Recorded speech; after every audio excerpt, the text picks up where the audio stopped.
प्रधानमंत्री पे हमला करने वालों का कुछ ऐसा होगा हश्र। आइए जानते हैं इस वीडियो से। भारत के प्रधानमंत्री नरेंद्र मोदी को जान से मारने की कई बार साजिशें रची गई हैं, लेकिन इसमें सफल कोई नहीं हो पाया है। जरा सोचिए, अगर हमारे प्रधानमंत्री को कुछ हो जाता है तो उसके बाद क्या होगा?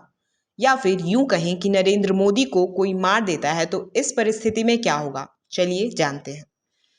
दरअसल हमारे देश में ये नियम है कि अगर हमारे देश के प्रधानमंत्री किसी कारणवश इस्तीफा दे देते हैं या फिर उनकी अचानक से ही मौत हो जाती है, तो ऐसे परिस्थितियों में भारत के उप प्रधानमंत्री देश के प्रधानमंत्री की कुर्सी पर बैठ जाते हैं। लेकिन आपको बता दें कि 2004 से ये उप प्रधानमंत्री की कुर्सी अभी तक खाली ही है। अब ऐसी परिस्थितियों में प्रधानमंत्री को बनाने का निर्णय राष्ट्रपति का होता है। दरअसल राष्ट्रपति ही शासन करने वाली पार्टी में से उस पार्टी के सबसे वरिष्ठ सदस्य को प्रधानमंत्री बनाती है। ये प्रधानमंत्री तब तक के लिए होते हैं जब तक शासन करने वाली पार्टी अपना खुद का प्रधानमंत्री नहीं चुन लेती है। आपको याद होगा कि जब भारत के पहले प्रधानमंत्री पंडित जवाहरलाल नेहरू की 27 मई 1964 में हार्ट अटैक की वजह से मौत हो गई थी, उस समय गुलजारी लाल नंदा को एक्टिंग प्राइम मिनिस्टर बनाया गया था। फिर कुछ दिनों बाद ही उस समय की शासन करने वाली कांग्रेस पार्टी ने लाल बहादुर शास्त्री को अपने लीडर के रूप में चुनकर उनको भारत का अगला प्रधानमंत्री बना दिया। ये इतना सिंपल प्रक्रिया नहीं होता है। इस प्रक्रिया में लोकसभा के ज्यादातर लोगों की अनुमति लेना अनिवार्य होता है। जब तक लोकसभा के मेंबर्स नए सदस्य को अगला प्रधानमंत्री नहीं चुनते, तब तक कोई भी भारत का प्रधानमंत्री नहीं बन सकता है। आपको बता दें कि जब इंदिरा गांधी की मृत्यु उनके बॉडीगार्डों द्वारा की गई थी, तब उस समय के राष्ट्रपति ज्ञानी जेल सिंह ने सीधे राजीव गांधी को देश का प्रधानमंत्री बना दिया था। अब जैसे ही कोई प्रधानमंत्री बना तो उसको सारी पावर एक्टिंग प्रधानमंत्री को दे दी जाती है। अब ये तो हमें पता ही है कि जैसे ही नया प्रधानमंत्री हमारे देश में बनता है तो बहुत सारी पावर्स उसके हाथ में आ जाती हैं। ऐसे में पीएम ही फैसला करते हैं कि हर डिपार्टमेंट के लिए किसे मंत्री बनाना चाहिए, और वो अपने सुझाव राष्ट्रपति को देते हैं। फिर राष्ट्रपति द्वारा उन मंत्रियों को नियुक्त किया जाता है। जितने भी हमारे देश के बॉर्डर से संबंधित रणनीतियां या फिर नीतियां होती हैं, वो प्रधानमंत्री द्वारा ही लागू की जाती हैं। और तो और दूसरे देशों के साथ प्लान या संधि को साइन करने की जिम्मेदारी भी प्रधानमंत्री की ही होती है।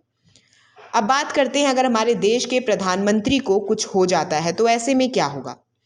ऐसे में सबसे पहले बीजेपी को अपनी पार्टी में से एक लीडर को प्रधानमंत्री बनाने के लिए खड़ा करना पड़ेगा, और फिर उसे लोकसभा में दिए गए वोटों के आधार पर ही प्रधानमंत्री बनाया जाएगा। और अगर उस सदस्य को लोकसभा में ज्यादा वोट नहीं मिल पाया तो ऐसे समय पे राष्ट्रपति चुनाव करने की घोषणा कर देंगे। अब हम देखते हैं कि जब इंदिरा गांधी को उनके 2 सिख बॉडीगार्डों ने गोली मारकर उनकी मृत्यु कर दी थी, तब देश में खलबली मच गई थी। लोग सिख लोगों के घर में घुस घुस कर मारे थे। यही नहीं, लोगों ने चाकू, मिट्टी के तेल और ना जाने क्या क्या चीजों का प्रयोग कर के सिख को मारा था।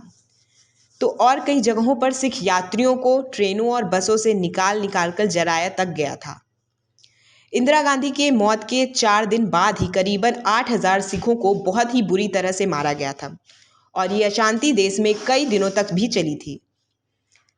अब हम इंदिरा गांधी का ये उदाहरण लेके समझ सकते हैं कि अगर किसी ने हमारे देश के प्रधानमंत्री नरेंद्र मोदी पर हमला कर दिया तो उसके भी धर्म और कास्ट के लोगों के साथ यही हाल किया जा सकता है। उन्हें वहीं पे मारा या फिर जलाया तक जा सकता है। तो चलिए अब दूसरी परिस्थिति को देखते हैं। मान लीजिए कि कोई बाहर का या फिर कोई आतंकवादी ग्रुप पीएम को मारने की साजिश रचता है या फिर उन्हें मार देता है, तब ऐसे परिस्थिति में क्या होगा? आपको बता दें कि भारत के 7वें प्रधानमंत्री राजीव गांधी की एक आतंकवादी संगठन ने बम विस्फोट कर उनकी मृत्यु कर दी थी। अगर कोई पीएम मोदी पर भी ऐसे ही अटैक करता है तो उस समय देश में नेशनल इमरजेंसी लग सकता है, क्योंकि ये कोई छोटी बात नहीं है। ऐसे समय पूरे देश में लॉकडाउन भी लग सकता है। जब इंदिरा गांधी को उनके बॉडीगार्डों द्वारा मारा गया था, तब उनके एक बॉडीगार्ड को तुरंत मार दिया गया था सामने ही, और 2 को जो कि भाग चुके थे उनको पकड़कर कोर्ट में ले जाया गया था। और तो और उन दोनों आरोपियों को आईपीसी की धारा 307 के तहत मौत की सजा सुना दी गई थी। लेकिन इससे पहले हथियारों से पूछताछ की गई थी ताकि ये पता लगाया जा सके कि आखिर इस पूरे षड्यंत्र के पीछे किसका हाथ है। पूछताछ के लिए सबसे पहले आरोपियों को दिल्ली के क्राइम इन्वेस्टिगेशन डिपार्टमेंट लेकर जाया गया था। फिर वहां से इंटेलिजेंस ब्यूरो ले जाया गया। उसके बाद रिसर्च एनालिसिस विंग ने भी इन आरोपियों से पूछताछ की। ये प्रक्रिया करीब 5 सालों तक चलता रहा, जब तक कि ये साफ नहीं हो गया कि आखिर इसके पीछे का कारण क्या है। ऐसी ही प्रक्रिया मोदी जी के केस में भी हो सकती है, और अगर इसमें कोई दोषी पाया गया तब उसे तुरंत जेल भी हो सकती है या फिर फांसी की सजा भी सुनाई जा सकती है। अब बात करते हैं प्रधानमंत्री नरेंद्र मोदी की सुरक्षा की। तो आपको बता दें कि पीएम की सुरक्षा में कोई कसर नहीं छोड़ी जाती है। उनकी सुरक्षा इतनी कड़ी होती है कि उनके आसपास कम से कम 100 एसपीजी कमांडो होते हैं जो कि पीएम की सुरक्षा करते हैं। और तो और ये कमांडोज अपने साथ एक ब्रीफ केस लेकर रखते हैं।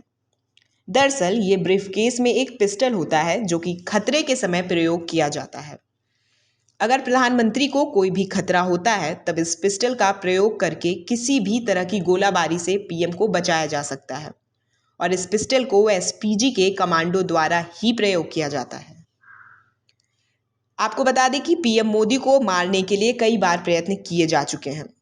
पहला केस 2004 के में सामने आया था, जब लश्कर ए तैयबा के 4 लोगों का एनकाउंटर गुजरात पुलिस के क्राइम ब्रांच ने किया था, क्योंकि वह मोदी जी को मारने की कोशिश में जुटे हुए थे। लेकिन कोर्ट में जब ये केस गया तब मजिस्ट्रेट ने इसे फेक एनकाउंटर बता दिया, और तब से ये केस सीबीआई के कोर्ट के सामने चल ही रहा है। लेकिन पीएम मोदी पर अटैक असली में 2013 के चुनाव के दौरान हुआ था, जब पीएम मोदी पटना में रैली निकालने वाले थे। उस समय पटना में 2 जगहों पर बम ब्लास्ट कर दिए गए थे, जिसमें लगभग 5 लोगों की जानें चली गई थी, तो वहीं 90 लोग बुरी तरह से घायल हो गए थे। अब आप समझ ही गए होंगे कि अगर कोई प्रधानमंत्री नरेंद्र मोदी को मारने की हिम्मत करता है तो उसका परिणाम क्या होगा। ऐसे ही खास जानकारियों के लिए हमारे चैनल को लाइक और सब्सक्राइब करना ना भूलें। धन्यवाद।